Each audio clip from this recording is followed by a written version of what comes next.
Hola, ¿cómo estás? Dios te bendiga. Bienvenido a mi canal. En este momento quería traerte una serie de sermones de Juan Calvino sobre la ascensión de Jesucristo.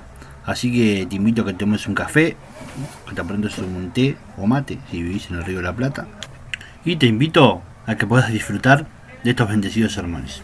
Primer sermón sobre la ascensión de nuestro Señor Jesucristo por Juan Calvino. En el primer tratado, oh Teófilo, hablé acerca de todas las cosas que Jesús comenzó a hacer y a enseñar, hasta el día en que fue recibido arriba, después de haber dado mandamientos por el Espíritu Santo a los apóstoles que había escogido, a quienes también, después de haber padecido, se presentó vivo con muchas pruebas indubitables, apareciéndoseles durante 40 días y hablándoles acerca del reino de Dios, y estando juntos, les mandó que no se fueran de Jerusalén, sino que esperasen la promesa del Padre, la cual, les dijo, oísteis de mí, Hechos 1:14. Puesto que nuestra fe tiene que estar fundada en Dios y en su verdad, San Lucas declara aquí que Jesucristo no envió a sus apóstoles a enseñar lo que bien les parecía, en cambio puso su palabra en boca de ellos, y les dio ciertas instrucciones en ella, para que pudieran llevar un mensaje fructífero, en efecto, un mensaje del cual no tendríamos motivos para dudar. Por lo tanto, cuando el Evangelio nos es predicado en el día de hoy, debemos estar seguros de que es la misión encomendada por Dios a sus apóstoles, y que debemos recibirlo todo como procedente de Él, puesto que, en efecto, procede de Él. Sin embargo, para que tengamos mayor reverencia por el Evangelio, no solamente dice que Jesucristo lo dio, sino que fue por medio del Espíritu Santo, porque si bien Jesucristo es el verdadero Hijo de Dios, por naturaleza, Él también es hombre y ha adoptado nuestra carne y nuestra naturaleza. Ahora bien, a la sombra de esto, puesto que el mundo es malvado, ellos trataron de hallar pretextos para despreciar esta doctrina o no considerarla como tan importante. Es por eso que San Lucas declara que lo que los apóstoles tienen para enseñar no solamente procede de Jesucristo,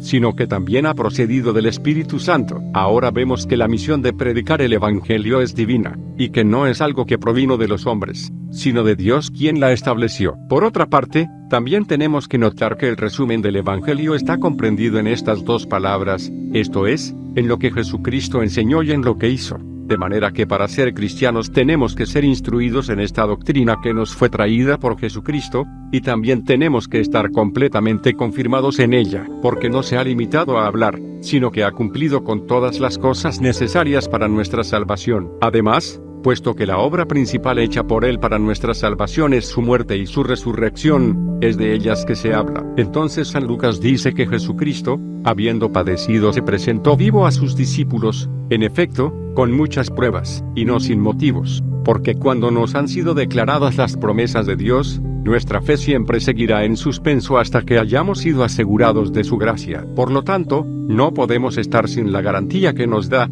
es decir, que Jesucristo sufrió por nuestra redención, llevando el dolor causado por nuestros pecados. Vemos entonces, que San Lucas no habla en vano aquí de pruebas que fueron dadas para que tengamos la certeza de que Jesucristo resucitó de la muerte, porque esto es lo que dice San Pablo en 1 Corintios 15, si Jesucristo no resucitó, nuestra fe es inútil, el Evangelio es predicado en vano, no tenemos más esperanza que las bestias. Mediante esto vemos que el fin de nuestra esperanza es que Jesucristo fue resucitado de la muerte. En efecto, esa es la victoria que ha adquirido. Sí, para mostrarnos que Él es Señor tanto sobre la vida como sobre la muerte. San Pablo dice que Jesucristo murió por nuestros pecados, y si hubiera seguido muerto, ¿qué esperanza podríamos tener en Él? Pero he aquí su resurrección, que es triunfo logrado por Él sobre la muerte, para que nosotros pudiéramos tener esperanza en Él. San Pedro, para mostrarnos la confianza que tendríamos que tener en Jesucristo, no afirma otra cosa sino su resurrección. Notemos entonces, que cuando San Lucas dice que Jesucristo se presentó vivo, habla de algo que era necesario para la certeza de nuestra salvación. Por eso, si queremos tener el elemento principal del cristianismo, tenemos que aceptar esta resurrección mediante la cual ha adquirido vida y salvación para nosotros, y mediante la cual se presentó a sí mismo como el verdadero Hijo de Dios. Además aprendamos también, puesto que San Lucas afirma que Jesucristo ofreció esas pruebas de haber resucitado, a no dudar absolutamente de lo que ha sido también probado por Dios. Entonces, Si ahora no estamos totalmente persuadidos de la resurrección de Jesucristo, ello se debe a nuestra ingratitud, porque su intención no fue que su resurrección no fuese suficientemente indicada para nosotros. Además, San Lucas usa una palabra que significa un argumento conducente a una prueba tan grande. En efecto, vemos cómo los evangelistas han trabajado sobre esto, porque cuando se trata de relatar la resurrección, presentan todas las circunstancias, y luego cuentan tantos testimonios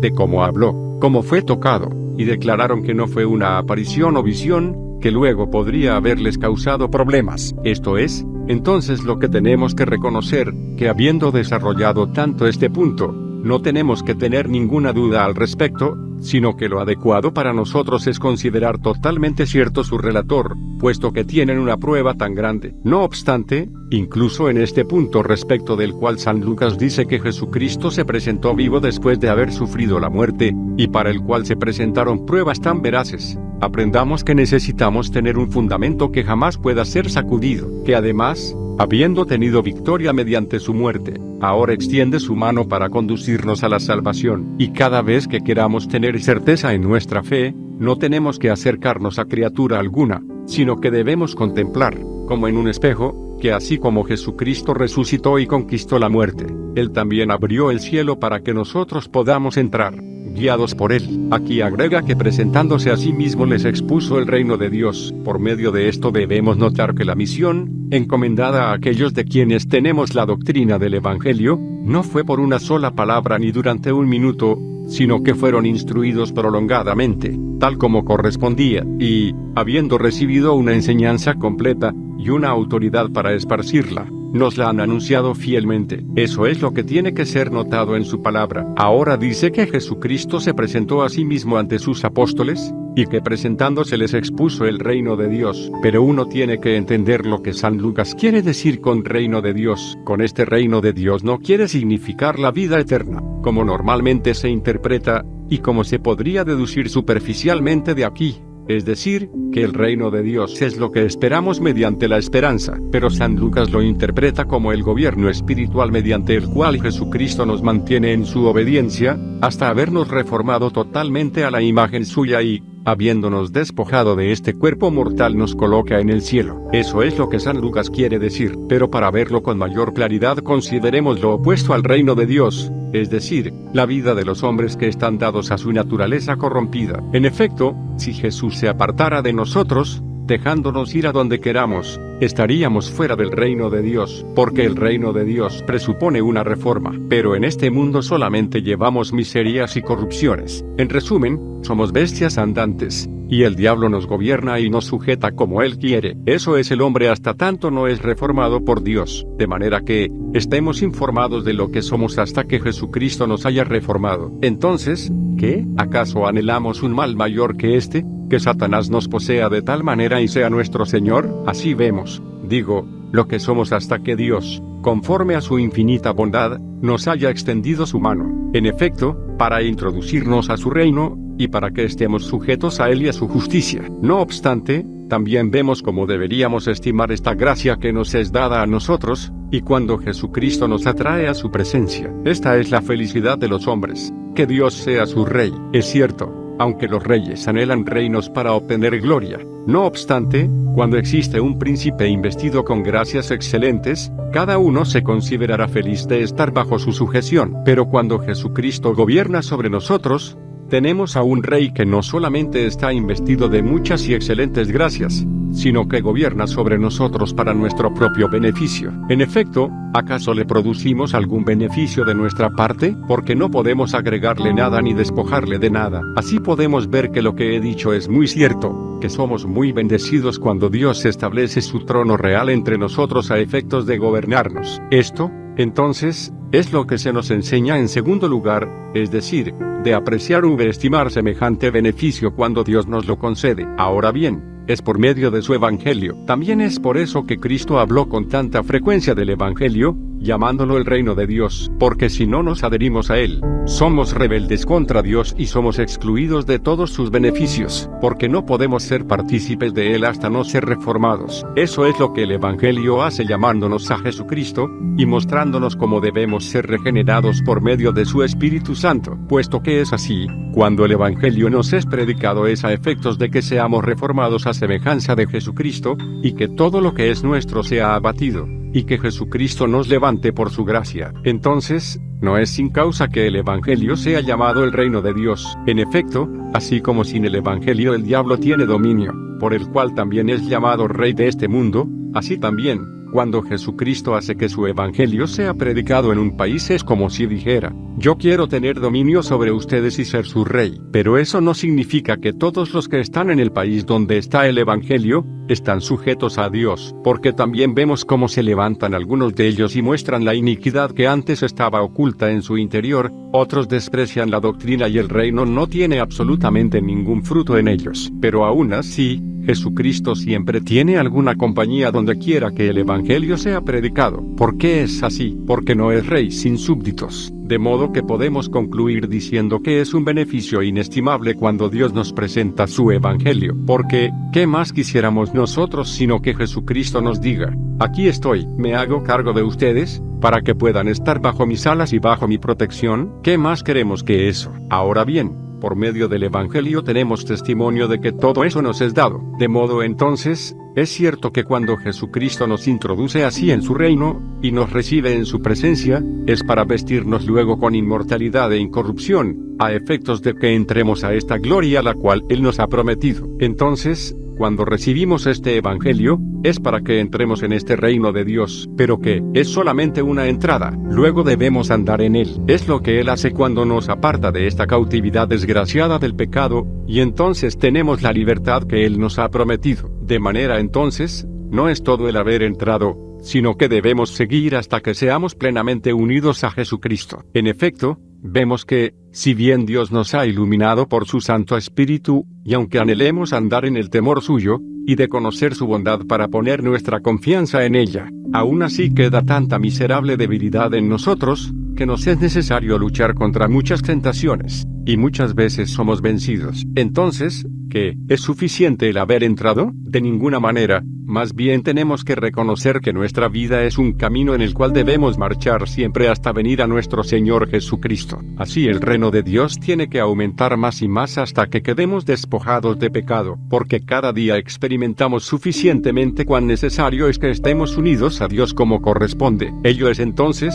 una señal de que aquí Dios no reina como debiera, porque si Él reinara aquí no habría un solo detalle que no nos uniría a Él. Al contrario, vemos tanta rebelión cuando queremos hacer lo que Dios nos enseña, viendo entonces que todavía hay tanta resistencia en nosotros contra Dios y su justicia. Ello es una señal de que todavía no domina en paz sobre nosotros, porque cuanto tenemos, en efecto, hasta el extremo de nuestras uñas, debiera guiarnos a esto, que la gloria de nuestro Dios aparezca y resplandezca por doquier. Pero contrariamente, vemos que en nosotros todo es, desde la cabeza hasta los pies, resistencia. Así es como podemos ver que el reino de Dios no está plenamente realizado. No obstante, somos amonestados a seguir adelante, hasta que Dios sea todo en todo para nosotros, es decir, que nos llena de tal manera con su presencia, que nosotros somos vaciados de nosotros mismos, que incluso somos despojados de este cuerpo y resucitados a esta gloria que nos ha sido prometida. Entonces,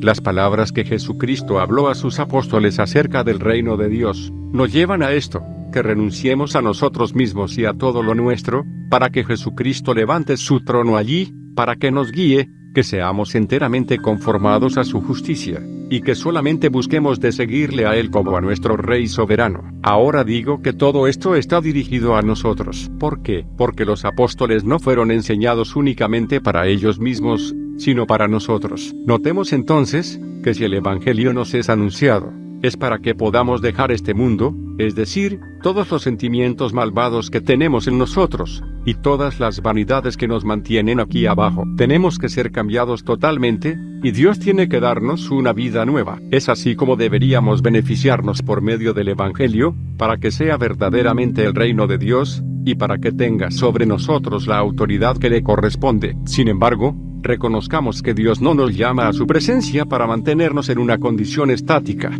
sino para animarnos siempre a avanzar, hasta habernos guiado a la perfección, haciéndonos comprender que la vida presente es realmente, un mar lleno de toda miseria. Así es como Jesús trata de conducirnos al reino celestial una vez que hayamos entrado en este mundo al reino de Dios. San Lucas agrega que les prohibió irse de Jerusalén hasta haber recibido la promesa de Dios. Todo esto es relatado para la edificación de nuestra fe, porque vemos cuán necesario es que este punto sea afirmado y ratificado a nosotros. Es decir, que la doctrina del Evangelio no fue inventada por hombres, sino que Dios la envió del cielo. Esto entonces tiene que ser puesto fuera de toda duda. ¿Y cómo podrá ser excepto que se nos muestre claramente y se nos asegure perfectamente bien que Jesucristo envió de tal manera a sus apóstoles que estos de ninguna manera fueron guiados por sus propios impulsos, por su consejo, o por su voluntad, sino que Dios los envió, y les dedicó su lección, y que tuvieron inteligencia para esta doctrina, no por sus sentidos,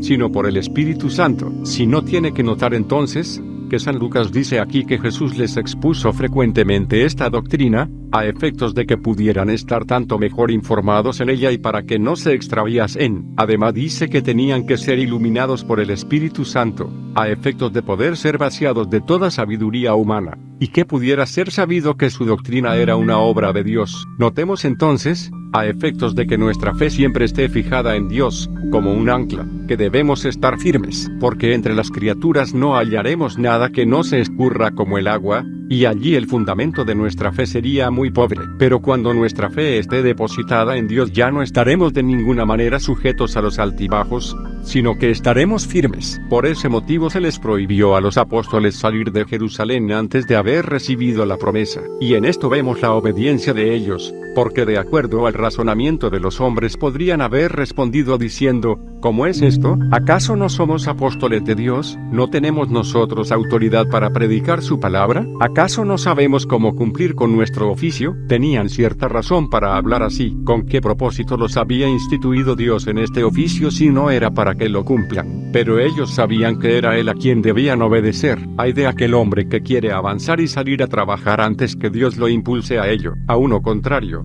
cuando Dios lo envía no debe contender de ninguna manera, sino decir: Señor, aquí estoy, úsame. Es así como San Lucas muestra a los apóstoles, cuando les prohibió dejar a Jerusalén hasta haber recibido la promesa de Dios. Ellos estaban entregados en obediencia a Jesucristo. A través de ello vemos que la gracia del Espíritu Santo ya había obrado en ellos, porque un poco antes habían estado abrumados, habían dejado a su maestro, ya no sabían lo que era la ayuda de Dios y su protección. Se dejaron esparcir por Satanás. ¿Pero por qué? Luego Dios les concede la gracia de oír la voz de Jesús, y entonces solamente tiene que hacer un gesto con el dedo, y ellos obedecen. Si Él les prohíbe algo ellos no intentan hacerlo, y, por el contrario, cuando les ordena marchar, no hay resistencia ni dificultad que los retenga. De manera entonces, vemos que Dios tiene que obrar en nosotros para llevarnos a semejante sujeción, porque, de otra manera, cuando Él diga: permanezcan quietos, nosotros intentaremos marchar,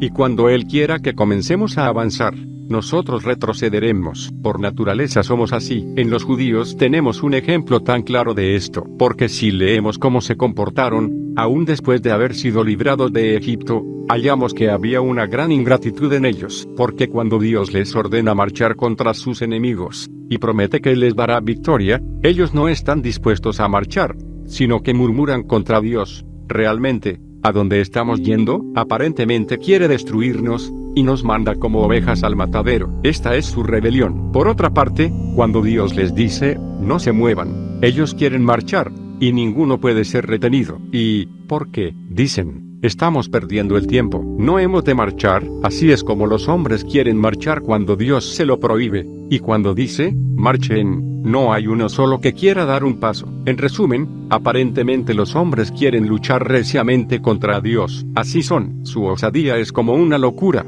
al extremo de matarse ellos mismos y a otros, porque cuando Dios quiere refrenarlos se enfurecen y quieren matar a cada uno. Contrariamente, cuando Dios los incita a marchar, ellos son tan cobardes que no les puede mover un solo dedo. De manera, entonces, que tenemos que orar a Dios que Él quiera manifestarnos gracia, para que, igual que los apóstoles, nos detengamos cuando Él lo manda, y marchemos cuando Él habla. Es por eso que le ha dado a cada uno su oficio y su misión. Cuando instituyó las familias, declaró qué autoridad tiene el hombre sobre la mujer y sobre su familiar, y cuál es la obediencia que la mujer debe a su esposo, y los hijos a sus padres, de manera que a cada uno le dio la ley. Así también es cuando instituyó al gobierno. A los magistrados les muestra su oficio, y cómo deberían usar la autoridad que les es dada. Igualmente a los ministros de su palabra, a ellos les ha dado su lección en forma escrita. Así es como Jesucristo nos ha regulado perfectamente bien, a efectos de que si miramos a Él no intentemos sino aquello que Él nos manda. Vemos que San Pablo afirma que todo aquello que es hecho sin fe es pecado. Ahora bien, si Dios nos hubiera dejado en dudas en cuanto a lo que tenemos que hacer, no podríamos hacer otra cosa sino pecar continuamente. Pero Él nos ha dado las reglas respecto de lo que tenemos que hacer, y de lo que tenemos que dejar sin hacer. Consideremos entonces, cómo debemos conducirnos por medio de Él, sin intentar nada basados en la necedad de nuestras cabezas. Además vemos que los apóstoles permanecieron en Jerusalén, puesto que Jesucristo les había dado esa orden. En efecto, lo hicieron aunque sabían que Dios los había ordenado a este llamamiento, y aunque Jesucristo les había dado el Espíritu Santo al soplar sobre ellos, no obstante sabían que todavía no estaban equipados como necesitaban estar, y entonces esperan por la promesa del Padre. Esta promesa, como veremos después, era el Espíritu Santo. ¿Por qué lo esperaban? Es para nosotros. Entonces aquí vemos que Jesucristo, habiendo ascendido al cielo, siempre tiene cuidado de nosotros, y que desde allí nos ayuda, y no es apartado de nosotros para no dejar de acompañarnos por su gracia a efectos de gobernarnos. Es por eso que San Lucas afirma que fue recibido arriba después de dar,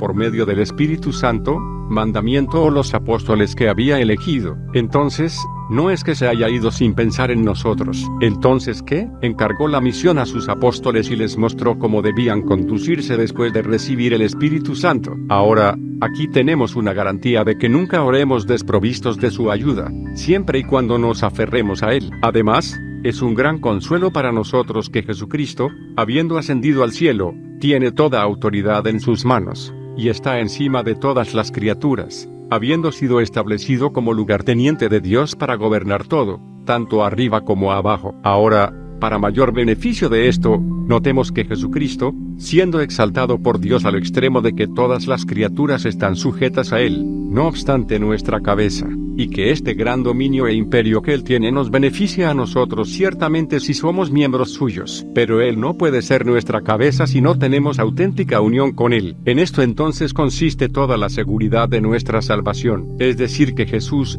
habiendo ascendido a lo alto, tiene dominio sobre todo de manera que aún los ángeles están sujetos a Él, y por eso ellos y todas las criaturas nos servirán a nosotros. Contrariamente mantiene encerrados a los diablos, de manera que nada pueden hacer sin que Él los deje. Entonces, tenemos la seguridad de que no pueden hacer nada contra nosotros. ¿Por qué no? Porque no pueden hacer nada contra Él. Además es necesario unir este glorioso poder al conocimiento de que Él está aquí con nosotros. No es que este poder estuvo por un tiempo aquí, sino que se extiende hacia nosotros, así como se esparce a través del cielo y de la tierra. Ahora bien, Él nos da testimonio de que está con nosotros cuando escuchamos su palabra, porque Él lo ha prometido y de ninguna manera es como el hombre que dice mentira. Así también es como tenemos la certeza de su presencia, y que por su Espíritu Santo Él nos mantendrá. De otra forma, ¿qué ocurriría? No podríamos sino fallar, porque somos demasiado frágiles para hacer otra cosa. Por otra parte vemos al diablo que está armado con toda clase de munición contra nosotros. Entonces es sumamente necesario que Dios nos dé fuerzas por medio de su Espíritu Santo a efectos de que podamos resistirle. Así es como,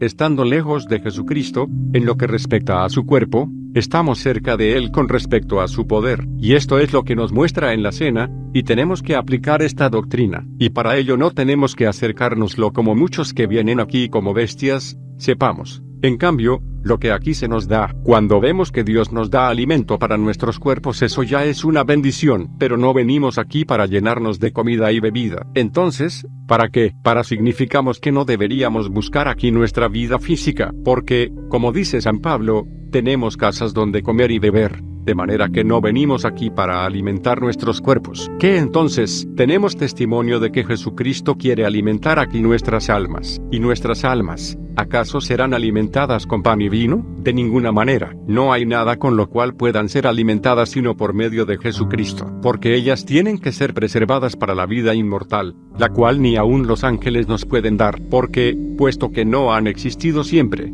pueden llegar a tener un fin. Arribemos entonces a la conclusión de que solamente hay un Padre de vida, es decir, Jesucristo. Ahora venimos para buscarlo en la cena, y cada uno, al venir, tiene que detenerse ante esta meta para decir: vengo aquí buscando testimonio de que Jesucristo es mi vida, y que estando incorporado a Él viviré eternamente. Pero, ¿cómo hemos de venir para buscarlo en la cena? Si venimos aquí de la misma manera en que vienen los papistas, buscando el cuerpo de Dios, estamos equivocados, porque pensar que este pan que tomamos aquí es el cuerpo de Jesucristo sería la idolatría más execrable que uno pueda imaginar. En consecuencia, entonces, tenemos que buscarlo en las alturas, y sabiendo que Él está en los cielos. No por eso dudemos que por medio de su gracia está en los cielos. No por eso dudemos que por medio de su gracia está con nosotros, de modo que así como vemos y tocamos los símbolos, así también Jesucristo cumple cabalmente en nosotros lo que los símbolos significan, es decir, que habita en nuestra alma. Aunque por naturaleza y debido a nuestros pecados, en el alma estamos muertos, Él quiere hacernos partícipes de esta vida eterna. Entonces, así como Él nos dice: para ustedes este pan significa mi cuerpo, así también es algo que Él cumple cabalmente en nuestras almas. Y así como nuestros cuerpos son alimentados por medio de pan, así también nuestras almas, teniendo a Jesucristo por alimento espiritual, son mantenidas por el poder de Dios, y por gracia Él habita en nosotros. Pero no es suficiente con tener este entendimiento, porque nuestros sentimientos tienen que ascender al cielo, porque de lo contrario no estaremos de ninguna manera unidos a Jesucristo. Existen muchas personas que saben perfectamente bien que Jesucristo no está aquí en el interior de este pan y vino. No obstante, ¿dónde está el corazón de ellos? El corazón de algunos estará sumergido en la codicia, otros estarán embriagados de ambición, y el corazón de otros estará enredado en todo tipo de vileza. Hay payasos que no pensarán sino en su viveza, otros estarán embriagados, y otros tendrán su corazón solamente en la cocina, otros estarán llenos de blasfemias, murmuraciones y de toda clase de vilezas. Estos son lo que San Pablo, escribiendo a los colosenses, llama miembros terrenales.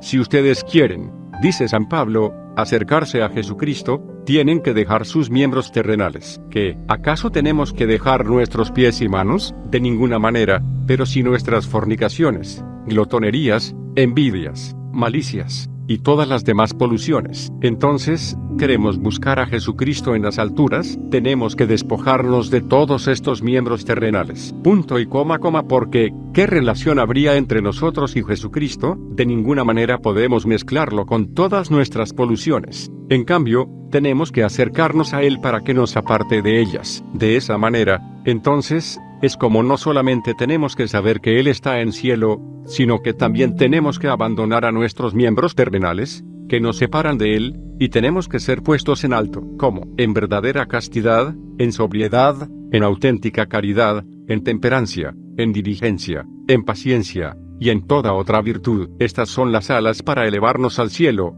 aunque, hablando correctamente, no necesitamos alas para volar allí, ni escaleras para trepar, sino que Jesucristo nos guíe allí, y nos eleve por las gracias que Él distribuye, como las gracias que he mencionado. Es así como tenemos que aplicar esta doctrina a la cena, de modo que cuando nos son presentados el pan y el vino tengamos que aprender a buscar todo el bien en Jesucristo, a efectos de que seamos unidos. También que cada uno tenga que dejar sus propios deseos. Si yo siento que por alguna cosa soy apartado de Jesucristo, tengo que arrancar y arrojar eso de mí, para poder ser levantado cabalmente a Jesucristo. No es que podamos ser levantados en perfección a Él, pero tenemos que tratar de acercarnos más y más a Él. En efecto, a este fin nos ha sido dada la cena, y la recibimos no solamente en nuestras vidas, sino frecuentemente, para indicarnos que tenemos que andar en este mundo hasta que nos haya llevado a su presencia, y librado de este cuerpo. Después de esta santa enseñanza vamos a inclinarnos en humilde reverencia ante el rostro de nuestro Dios.